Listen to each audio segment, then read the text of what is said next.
Hello viewers, back to my channel. আশা করছি সবাই ভালো আছেন। কোনো মশলা ছাড়াই এরকম মজার একটা রেসিপি হতে পারে, সেটি না খেলে কেউ কল্পনা করতে পারবেন না। হ্যাঁ ভিউয়ার্স, আজ আমি সেরকমই একটি রেসিপি করব। এই রেসিপিতে কোনো মশলা থাকবে না, তবে রেসিপিটি খেতে এত মজার হবে যে আপনারা এক রেসিপিতেই পেট ভরে খেয়ে নেবেন। রেসিপিটি করব পাট শাক দিয়ে।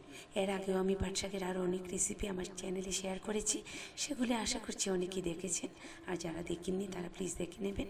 তো চলুন দেখা যাক। রেসিপিটি করার জন্য নিচ্ছি তেতো পাট শাক। শাকগুলোকে বাজার থেকে কিনে এনে ভালো করে কয়েকবার ধুয়ে রোদে একটু রেখে দিয়েছিলাম, এতে করে জলটা শুকিয়ে গেছে এবং একটু নরম হয়ে গেছে। তারপর আমি চিকন করে কেটে নিয়েছি।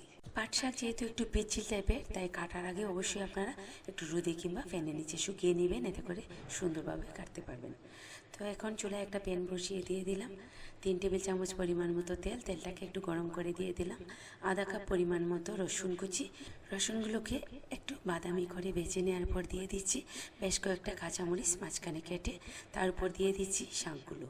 তেলের মাঝে শাকগুলো দেওয়ার পর এখন উল্টে পাল্টে ভালো করে শাকের মাঝে তেলটাকে লাগিয়ে নেব।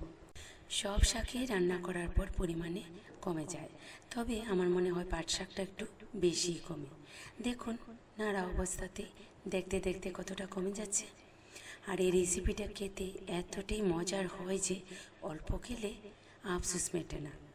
তাই ভিউয়ার্স, আপনারা কিন্তু বেশি করে রান্না করবেন, তা না হলে আপনাদেরও আফসোস থেকে যাবে।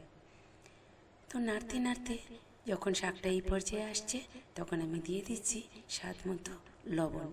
লবণটাকে শাকের সাথে ভালো করে মিশিয়ে নিয়ে শাকটা যতক্ষণ পর্যন্ত না মুচমুচে হচ্ছে ততক্ষণ পর্যন্ত কন্টিনিউ নেড়ে ছেড়ে নিতে হবে। কন্টিনিউ নাড়ার উপরে না রাখলে শাকটা একদিকে মুচমুচে হবে, একদিকে ভেজা ভেজা থাকবে। তাই ভালো করে উল্টে পাল্টে নেড়ে ছেড়ে শাকটাকে একদম মুচমুচে করে নিতে হবে। দেখুন শাকটা অনেকটাই মুচমুচে হয়ে গেছে, আর একটু সময় নাড়তে হবে। আর যেখানে শাকগুলো জমাট বেঁধেছে সেই জমাটটাকে মানে ছাকা ছাকা হয়ে আছে সেখানে ভেঙে দিতে হবে। রান্না কমপ্লিট হতে হতে রসুনগুলো একদম মুচমুচে হয়ে যায়। এই রেসিপিটা যখন বাচ্চারা খাবে দেখবেন রসুনগুলো এত মজা করে খাবে। তাই আপনারা যত বেশি রসুন দিতে চান দিতে পারেন, রসুনগুলো খেতে ভীষণ ভালো লাগে। দেখুন রসুনগুলো কিন্তু অনেকটাই মুচমুচে হয়ে গেছে, আর শাকটা তো অনেক আগেই মুচমুচে হয়ে গেছে। তো আমি এখন আগুনটা নিভিয়ে নিচ্ছি। এই রেসিপিটা পরিবারের ছোট বড় সবারই ভীষণ ভালো লাগবে। এই রেসিপি থাকলে দেখবেন আর অন্য কোনো কিছু খেতে ইচ্ছে করবে না, এক রেসিপিতেই সবাই পেট ভরে খেয়ে নেবে।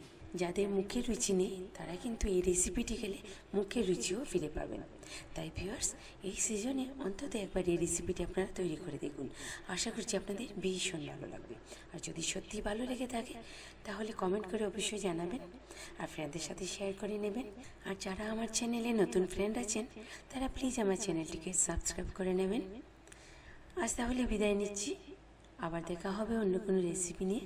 সে পর্যন্ত সবাই খুব ভালো থাকবেন।